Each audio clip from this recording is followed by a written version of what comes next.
Olá pessoal, estamos aqui para mais uma aula do livro de Abacuque.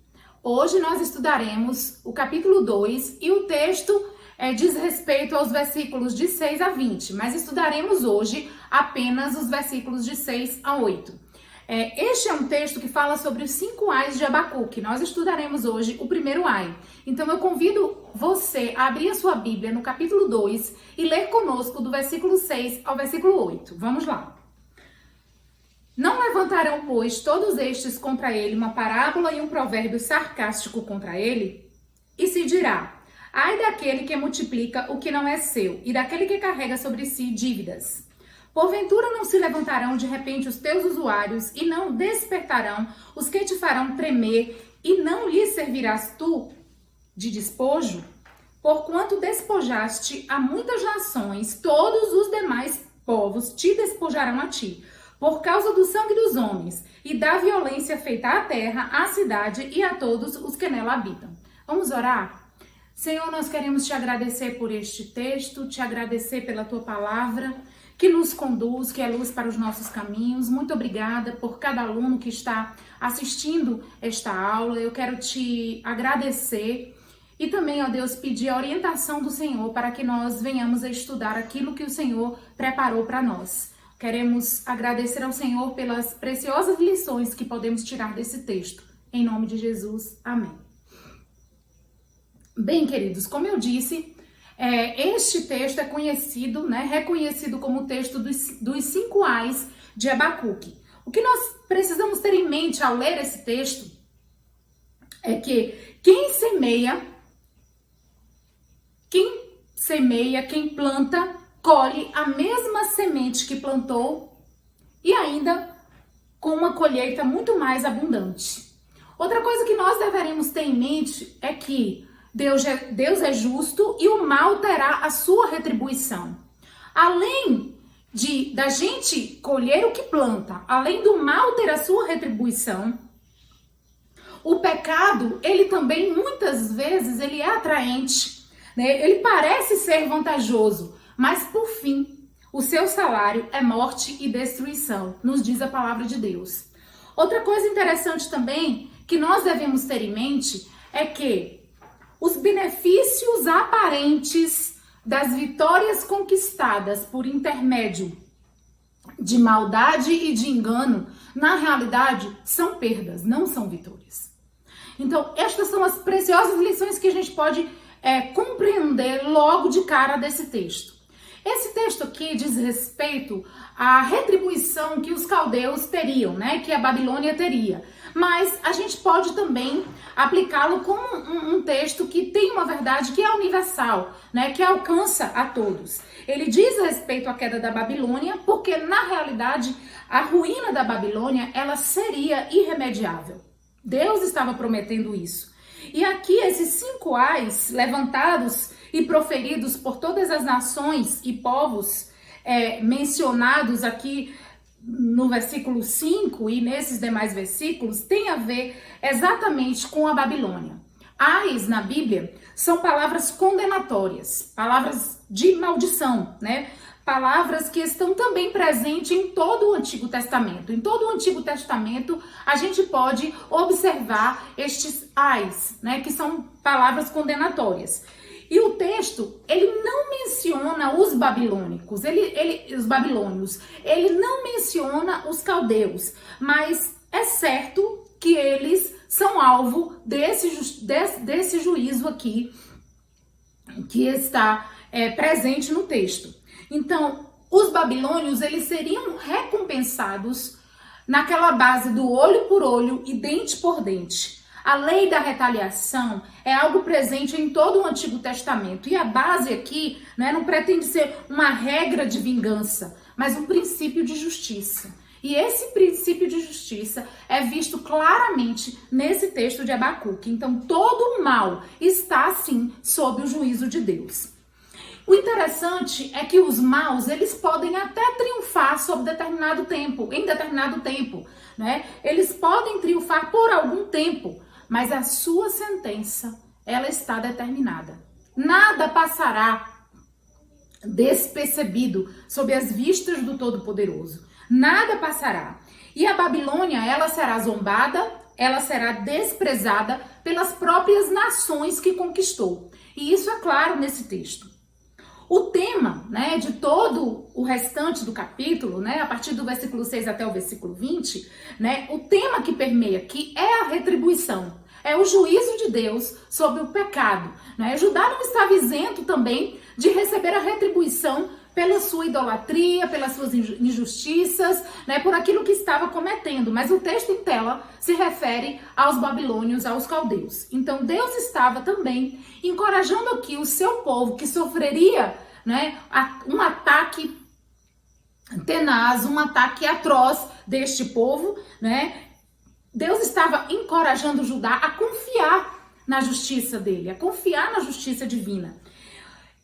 E uma coisa que nós precisamos crer é que Deus, ele não deixa, que precisamos crer, precisamos ver, a Bíblia nos diz isso. Deus não deixa impune os pecadores, Deus não deixa os soberbos impune. E assim, existem várias formas diferentes de classificar estes ais. Né? Mas nós sabemos bem que eles são uma série de expressões que expressam a recompensa que virá, né, contra os caldeus. Há teólogos que afirmam que os 5 ais têm a ver com, nos 5 ais, os babilônios, eles serão taxados de agressores, opressores, ímpios, beligerantes e idólatras. Então, existem teólogos que distribuem, né, e que correlacionam os ais a estas palavras. Né? No primeiro ai, os babilônios eles serão taxados de agressores. Alguns dizem avarentos. Né? O Hernandes Dias Lopes, por exemplo, ele divide, né, ele vai fazer uma caracterização bem importante, bem interessante também. Ele vai dividir assim os aios, né? A corrupção do poder econômico, a corrupção do poder social, a corrupção do poder político, a corrupção do poder moral, né? E a corrupção do poder espiritual. Mas nós podemos também resumir estes 5 ais aqui com as seguintes palavras: avareza, injustiça, violência, sedução e idolatria. Né? O primeiro ai é a avareza, a agressão, exploração, que é o que nós vamos ver agora. Então, queridos, a glória de Deus perante toda a sua criação é magnificada através do estabelecimento do humilde e da desventura do arrogante. A gente lê isso na palavra de Deus. Né? E neste caso, a vergonha dos babilônios seria algo realmente estapafúrdio, né? Algo que tão grande quanto as suas conquistas. Se as suas conquistas, elas eram, no sentido da palavra, surpreendentes, né? Elas eram intensas, elas eram vorazes, a sua queda também seria intensa. Né? O juízo de Deus sobre eles também seria intenso. Então, todas aquelas nações vencidas, humilhadas, despojadas pelos babilônios, agora elas se levantariam e se uniriam ao escárnio contra o Império Babilônico. Então, nós vamos ver o primeiro ai, né, que é um ai de retribuição também. O saqueador, por sua vez, agora será saqueado. Então, esse primeiro ai condena os perversos que pela cobiça inescrupulosa desejam ainda mais o poder e as posses. Os ais aqui descritos, né, eles têm a ver realmente com a Babilônia, mas tem uma aplicabilidade universal e a gente precisa realmente atentar para isso, né? Esse clamor aqui, né, de angústia do ai tem muito a ver com, ele é derivado do lamento fúnebre, né? É uma palavra condenatória, né, mas também é derivado de um lamento fúnebre, de uma intensa angústia e que seria aplicada sim à queda da Babilônia. Né, seria aplicada a queda da Babilônia nessa profunda angústia que eles passariam. Os babilônios, eles forçavam os povos conquistados a pagarem tributos severos, eles impunham isso de maneira muito intensa, né, aos babilônios, e eles se apoderavam dos seus objetos de valores, eles se apoderavam de pessoas, faziam dessas pessoas reféns, se apoderavam de todas as posses que eles tinham, né, como garantia, faziam alguns reféns como garantia de privilégios, enfim. E aí a gente pode observar que o versículo 7 e 8 tem uma descrição surpreendente acerca da inversão de sorte, né? Da inversão aqui, quando os ímpios, eles colhem o que eles plantam. Então, os ímpios, eles podem até prevalecer por algum tempo e se auto-intitularem vitoriosos por algum tempo, mas por algum tempo, apenas por algum tempo. A punição, né, chegará. E a punição aqui nos versículos, né, mostra pra gente que corresponde aos crimes que os babilônios cometeram, né? Então, os seus credores se levantariam contra eles, os que tremiam e temiam diante deles se levantariam contra eles. Agora, eles é que seriam os despojados, né? Eles que seriam os despojos, e eles derramaram muito sangue, fizeram muita violência, né? Eles agiram com muita violência. Agora era a vez deles de passarem por tudo isso. Então, a ganância desse povo não tinha limites. A soberba desse povo não tinha limites. A avareza desse povo não tinha limites. E aí, eles queriam acumular para si riquezas, queriam acumular para si conquistas, com uma fome insaciável de poder, com uma fome insaciável de aumentar, né, as suas riquezas e o seu poderio à frente das nações, né, mediante as nações.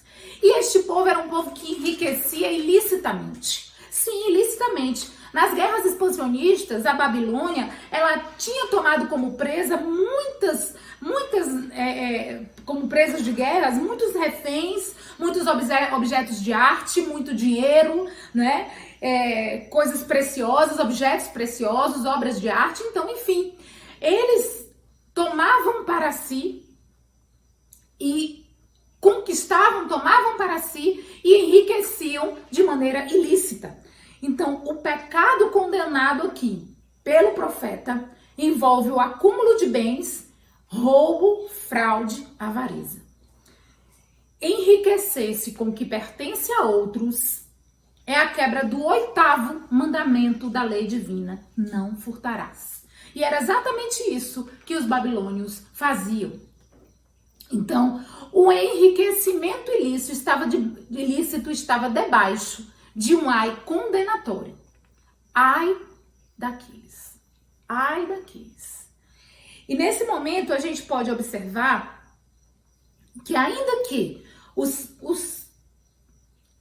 babilônios escapassem do braço repressor da lei por proteção por parte de quem aplicava ou não, eles não escapariam da lei do justo juiz. Eles não escapariam, eles não ficariam impunes perante aquele que é o justo juiz. E isso é algo para nós pensarmos também, em todo o tempo. O homem, ele jamais pode adquirir para si riquezas utilizando métodos ilícitos, métodos iníquos. Isso não é viável diante da palavra de Deus. Isso não é viável diante da palavra de Deus. E os ímpios, eles terão o seu fim. O ambicioso, o egoísta, ele pensa que ele jamais vai ser pego, né? Que ele jamais vai ser apreendido, apanhado pela justiça dos homens. E às vezes eles também acreditam que não serão apanhados pela justiça de Deus. O pecado cega de tal maneira que eles fazem pouco caso, tanto da justiça da terra como da justiça divina. E aí quem peca muitas vezes nesse sentido, né, acaba se sentindo seguro na prática do seu crime, acaba se sentindo confortável na prática do seu crime e cavando a sua própria sepultura, sim, cavando a sua própria sepultura, porque leva sobre si condenação, a sentença de condenação. Então, uma coisa que nós precisamos atentar é que o pecado, ele é enganador. O pecado é enganador. Ele oferece uma falsa sensação de segurança. O pecado oferece ao homem uma falsa sensação de segurança. O pecado promete prazer, mas ele paga com a morte. O pecado promete benefícios, promete vitórias, mas ele paga com derrotas, com a derrota. Então, além de roubar, de saquear os seus prisioneiros, né? As nações prisioneiras, as nações vencidas, além de saquear os despojos, além de dominar essas nações, os babilônios impunham pesados tributos sobre eles. Os babilônios queriam enriquecer e fazer a vida econômica dos seus súditos inviável, precária. E a sentença dos caldeus seria desastrosa. Será despojada. O mal cometido volta-se ao malfeitor. O mal cometido volta-se ao opressor. O mal cometido volta-se ao violento, ao atroz. E o sangue dos babilônios também seria derramado. O sangue também seria derramado e o império babilônico viria ao chão. Então, o primeiro ai, que é do versículo 6 até o versículo 8, fala exatamente dessa riqueza ilícita, dessa avareza, desta agressão, né? Fala dessa apropriação indevida, desse enriquecimento ilícito, da soberba e do orgulho que eles possuem e que no fim tudo viria ao chão. Vale para nós agora também uma breve reflexão a respeito disso. Aqui nós temos uma gigantesca exortação uma gigantesca exortação do próprio Deus, do nosso Deus, para que o crente ele viva uma vida piedosa, para que ele viva uma vida digna, para que ele viva uma vida honesta e se afaste dos terríveis pecados de presunção, de soberba, e se afaste dos terríveis pecados que procuram enganar as suas vítimas de tal forma, prometendo uma segurança ilusória, prometendo um tempo de bonança, prometendo vitórias que não serão vitórias. Por um determinado tempo, os babilônios pensavam que ninguém mais os deteria, mas eles haviam esquecido das mãos do nosso grande Deus, que não deixa impune o pecado. Que o Senhor nos abençoe.